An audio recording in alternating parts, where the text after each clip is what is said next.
Really, all horror movies are just campfire stories made tangible. Instead of a torch under some twerpy teenager's chin, though, we get studio lights blaring down on our grisly settings, transforming shadows on the wall into monstrous creatures that make for the most terrifying of tales. So it makes sense then that the horror genre borrows heartily from the stories that have already been whispered for generations. Urban legends, with stories from Candyman to The Grudge to, of course, urban legend fitting the bill, are ripe for the picking when it comes to horror movies, since the mythos around them has already been steeped in our collective subconscious. Whether they're eerily familiar stories wrapped up in shiny new packaging, or age-old classics spun into visual feasts for the senses, urban legends are absolutely the sinewy, rotting backbone of the genre. And naturally, films become all the more scary when you take a look at the inspiration that makes them, especially when they come with one foot firmly planted in reality. I am Bloody Ash from What Culture, and these are 10 horror movies inspired by creepy urban legends. 10. Giant alligators live in the sewer system. Alligator.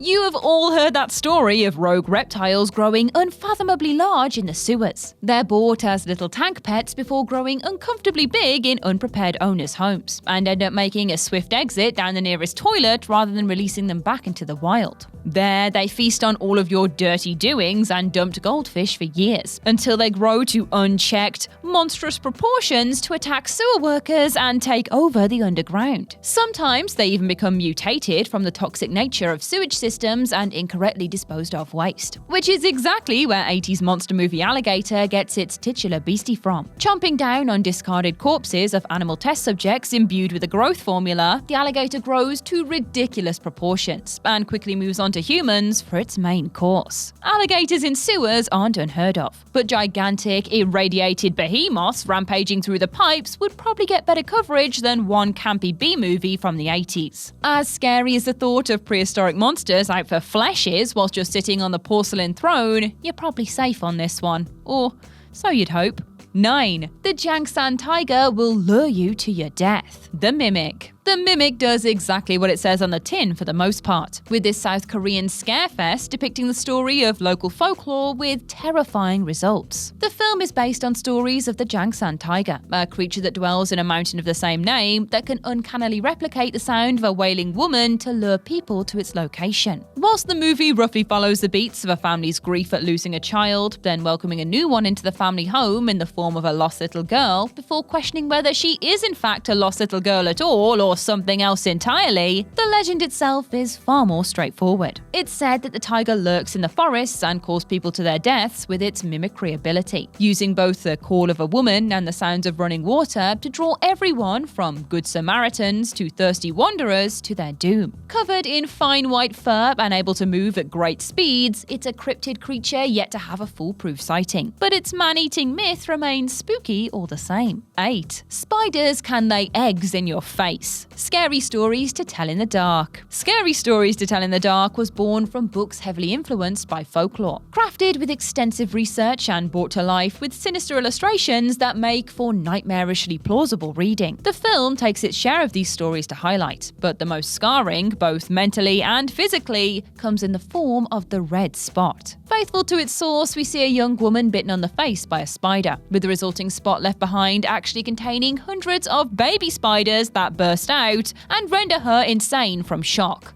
Understandably, really. The story is one that dates back decades, to the 60s in fact, in Europe, and one often brought up to scare those travelling abroad, albeit completely scientifically inaccurate, thank God. It's lightly drawn from the 1842 short story by Jeremiah Scott Helf, titled The Black Spider, in which a woman is kissed by the devil on the cheek and is punished for not upholding a deal by spiders popping out intermittently from the same spot before she herself is turned into one. There really is no nice outcome for this poor woman, is there? 7. Hanako-san will pull you into her toilet. Phantom of the Toilet. Just when you thought you'd had it with the toilet content, I'm right back at it again with a girl that lives in your grot bowl. The tale of Hanako-san is much like Bloody Mary, serving as a ghost summoned in school bathrooms by young girls attempting to scare each other. Hanako-san is said to have died in a bathroom, either at the hands of an adult or by suicide, though this varies depending on how dramatic the storyteller is feeling, and can be conjured by knocking 3 times on the 3rd stall of the 3rd floor girls' toilets. She's fond of 3s. If she's there, she'll let you know, and then pull the person that disturbed her into her own watery hell at the bottom of the bog. The legend is one of the most popular in Japan for its widespread seeding through schools, and of course through being committed to film too. Phantom of the Toilet, or School Mystery depending on which title you're watching, though I know which one I prefer, and spins the legend into a benevolent spirit instead of the evil toilet monster she is often known as. That's nice. Making your home in a toilet must come with enough bad PR as it is. 6. The Jersey Devil lurks in the woods. The Barrens. Though it's not a particularly well-executed movie, The Barrens does sink its teeth into a pretty gnarly local legend for the inhabitants of New Jersey. With the Pine Barrens to the south of the state often claimed to be home to the Jersey Devil, this movie commits the beast to curse celluloid, portraying a family who go camping in the forest only to cross paths with the mythological creature itself. The Jersey Devil is a long-standing tale that was born from Mother Leeds, quite literally, in 1735. Pregnant with her 13th child, she quite understandably cursed the thing before it was born, resulting in it transforming into a winged creature with a goat's head and a nasty tail before flying up out the chimney and into the Barrens for good. There it terrorizes the locals and feasts upon livestock, unable to be killed by even cannonballs fired upon it. The Jersey Devil has had plenty of hoax captures throughout the years, but remains as a persistent myth that crops up plenty of sightings, and has done since the early 1800s. 5. The Bermuda Triangle is the result of alien interference.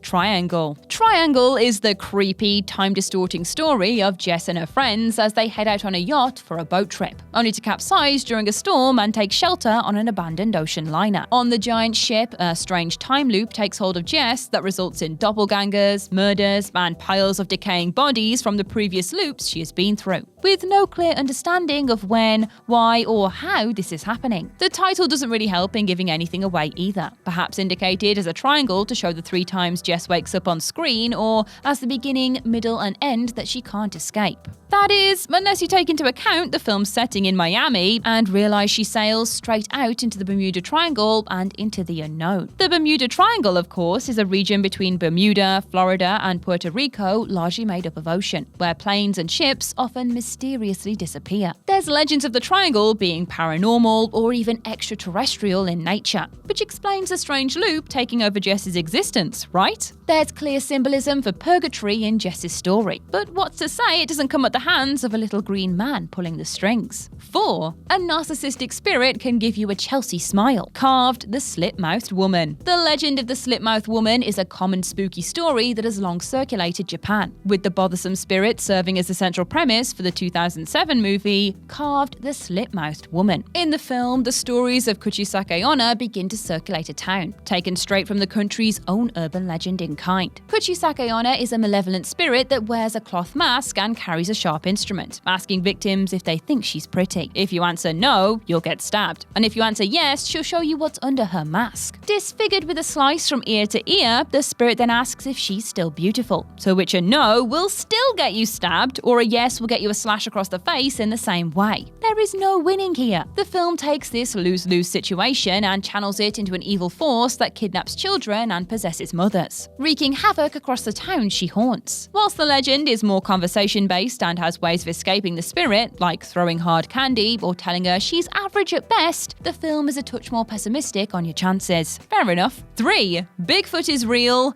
and he's horny. Willow Creek. The legend of Bigfoot is way creepier than modern popularization has given it credit for. But Willow Creek remembers. Willow Creek pinpoints exactly what is scary about a giant, hairy, ape-like man that lumbers through the forest and acts it out in excruciatingly restrained detail, pitting a couple against the wilderness as they try and capture evidence of Bigfoot's existence. It's not just the legend of Bigfoot being real which serves as the central creepy urban legend though, but rather the implication of its ending that really hammers the fright home. Spoilers for the movie will follow, as it ends with boyfriend Jim murdered by Bigfoot and Kelly picked up and taken into the night, presumably to become a forest bride. This is a phenomenon discussed by Bigfoot enthusiasts in which a human woman is taken to procreate with by Bigfoot, which would explain a missing naked woman roaming through the woods right before Kelly is taken. She was its last bride. It's a cryptozoology myth that you have to dig out, but it's still a pretty horrifying one to ever imagine actually happening. 2. 2. Eating babies keeps you young. Dumplings. Dumplings depicts aging actress Mrs. Lee, desperate for youth and beauty, who seeks the help of a local chef. May gives Mrs. Lee dumplings made from unborn fetuses, which she soon relies on to keep looking the way that she wants. The idea of eating fetuses originated with artist Zhu Yu, who claimed he'd cannibalized them for an art display and sparked outrage enough to get himself prosecuted. In reality, he most likely ate a prop of some sort, like duck with a doll's head on, to get his message across. There's been reports of eating children and the likes in China for a few decades through the consumption of pills or soup for rejuvenation, though those that have been seized were discovered to be placenta rather than actual babies. Hoaxes have been rife since Yu's display at the turn of the millennium, with social media springing all sorts of lies posed as facts in its wake. It's a disturbing urban legend, but this baby soup should be taken with a large dose of salt. 1. Native American horrors stalk the wilderness. Headcount. Headcount director Elle Callahan created her own original creation to stalk a group of teens in rural Joshua Tree in Headcount. The film sees Evan meet a bunch of other students out partying in the desert and joins them for a weekend at their sprawling villa. But little does he realize that reading aloud a story online will conjure a strange, shape-shifting monster that subsequently terrorizes the group by posing as each of the friends. Callahan herself stated that she drew a lot of inspiration from creatures like wendigos and a little bit of witchcraft. But what feels most appropriate for this legend is the story of the Goat Man as told by Anansi. Born itself from creepypasta forums, exactly like the one Evan reads from, the Goat Man is an entity that lives in the woods and infiltrates groups by intermingling without being spotted. Only known to be there when the number of the group are counted and it comes back one higher. Sounds remarkably familiar to Headcount, right? Callahan also drew from other parts of Navajo folklore, utilizing creatures that can wear the skins of animals and lure people out into the woods using thrown voices, as well as then wearing the skin of humans themselves too, which is particularly creepy. And that's our list. What urban legend most terrifies you? Share your thoughts in the comment section below. I've been Ash and this has been What Culture. Don't forget to like, share, subscribe and come back again soon for some more spine-tingling horror content. Thanks for watching.